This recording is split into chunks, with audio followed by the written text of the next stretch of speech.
Hey, what's going on, guys? Welcome back to another episode of. Not another episode, but I'm starting a new thing. It's not even gonna last very long. I might revise it when I get further into the game, but for now, have it how it is. It's gonna be a new series called Getting Started. Now you might be like, "Dude, what does that mean?" Right? You might be dumbfounded about what I'm saying. Getting started on what? Now, by my channel, you should realize that I mainly do content on War Funders. But yeah, I'm wearing a hat because my hair is messing up, not because I have a bad haircut. Like I could take it off right now. It just looks. I'm gonna wear it off to the side like a cool person. So, that's quite tight.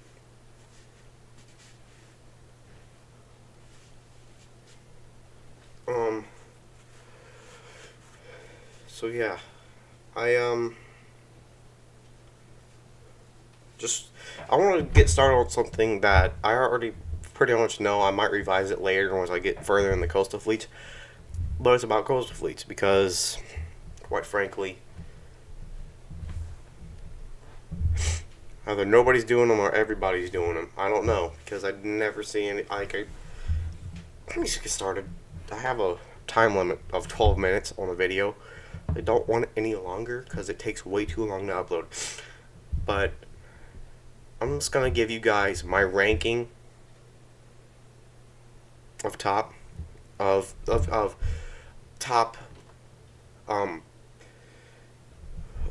coastal fleet. So here it goes. Now I would love to talk about this in the comments. If you guys have more experience in this, I'll be perfectly fine to talk. But my ranking would go USSR number 1, USA number 2, Germany number 3.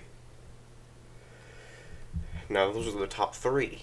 I have played other countries coastal, just not as much. I tried Japan because I was like, ooh, I heard they have the best. Blue water, they don't. I'm so sorry, guys. I'm so sorry.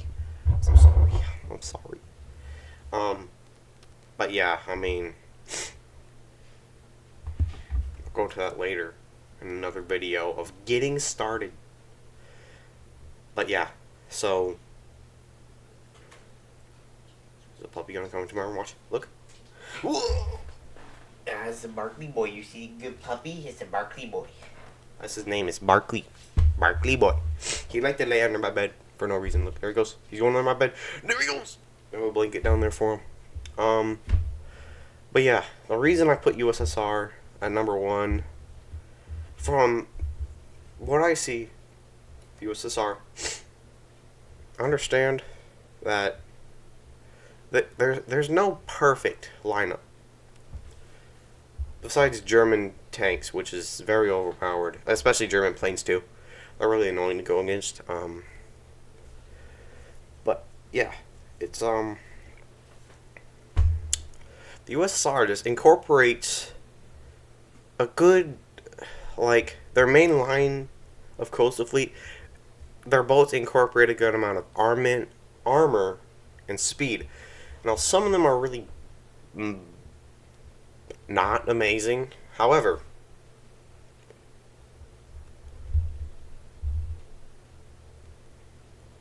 it comes to a point where if we just look at the top tier of the USSR coastal fleet, there's really none that can match it, excluding premiums and squadron vehicles. Also, that A4E that I used, I didn't buy it. I'm advising you of that. I did not. I actually spent time to research it. I'll go into squadron vehicles later in another video, of course. Always gotta talk about everything, but yeah, the USSR, like, their top tier boats, they have like 85mm guns, 30mm Gatling gun taken straight from an A10. It's can't really go up against it. I also think the coastal fleet battle rankings are quite messed up. I'll go into this right now. Notice how a top tier coastal fleet boat is like ranked 4.3, and how like reserve boats for each country for blue water is also like 4.3. Kind of get where I'm going here, because I sometimes I play coastal. I mix my coastal fleet and blue water in the same crew. I don't know if anybody else does that. So it gets a little annoying when I'm playing my, say, because I did Russia and America. So I'm playing, I have my USS Porter, right? I die. Some guy in a Sewsbury or whatever. I don't know how you pronounce the Russian ones. Korakikisha, communist or whatever.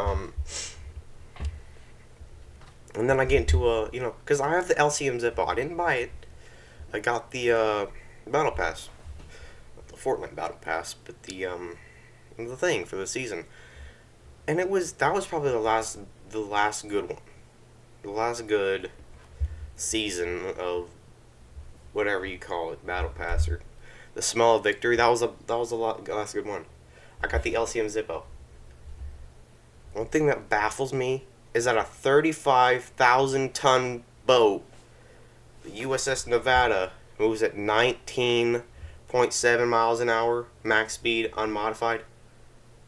But a fully modified 79-ton boat from the Vietnam War era, now I understand the boat's purpose, it still baffles me that it only moves max speed 9.7 miles an hour.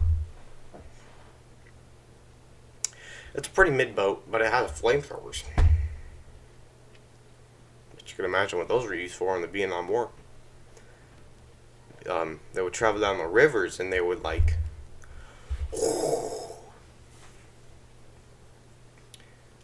But yeah, that's it's an okay boat. But yeah, the Russian is just probably number one for me. The American one is number two because it's just like they have a mix of slightly more armor and more guns but less armament. If like bigger guns but less armament. Bigger guns but less guns. Also kind of slower. I mean, alright. They're not bad. I have no problem with them. They're great boats, One thing I don't like is the PT boats. The PT boats are great. They're fast. They're maneuverable. They're cheap. I Wikipedia did them like 30 minutes ago. But yeah, they're just fast, cheap, and that's probably why they're not amazing. You get PT boats for like the entire thing, pretty much. I mean, some PT boats are good. Most of them are pretty bad because you just get the little 20 millimeters. It's all right if you're facing off against things the same rank. But when I'm facing off against the USS Arizona in a PT boat that weighs 5 tons and shooting with my little 50 cal, let's get hit by a 14-inch high explosive round, blows a hole through my entire boat.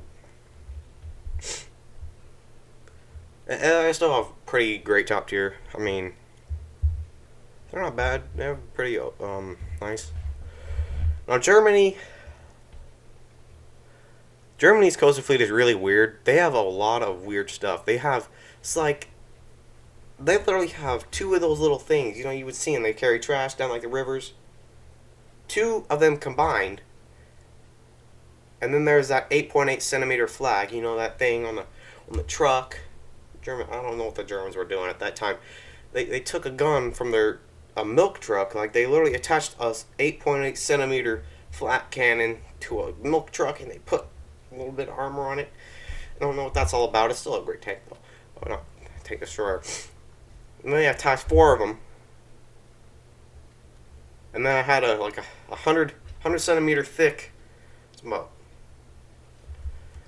the same thickness of an average German wall. And they would just have that. It's like they're not bad, but they're not fast. They're, of course, I said this in a video that I made, but I said that the U.S. had actually the worst of the top three. I'm gonna change my mind about that. But Germany's essentially what I'm gonna say. It's like Russia and U.S. combined their coastal fleets, like combined everything, all the characteristics. Then they took off 50% of the goodness. So it's like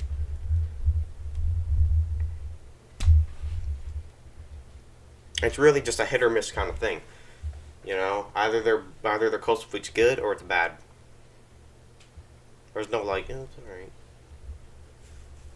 But that's pretty much gonna make up the entire video. Okay, guys. So probably next time I might do army planes. But I've also done some planes for the most. I did a lot of the top three. I'm doing Italy right now. Italy planes because I'm getting tired of U.S. But yeah, pretty good video. See you guys in the next one. Give me a thumbs up for that. It's glowing, I know. Thumbs up for that. Don't you worry about a thing. There we go. It's fine. Have a great day. Enjoy your next meal.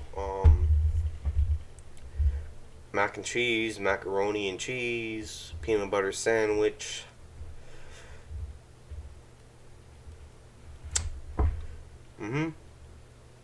That's about gonna do it, guys. Have a great day. We'll see you somewhere over the rainbow.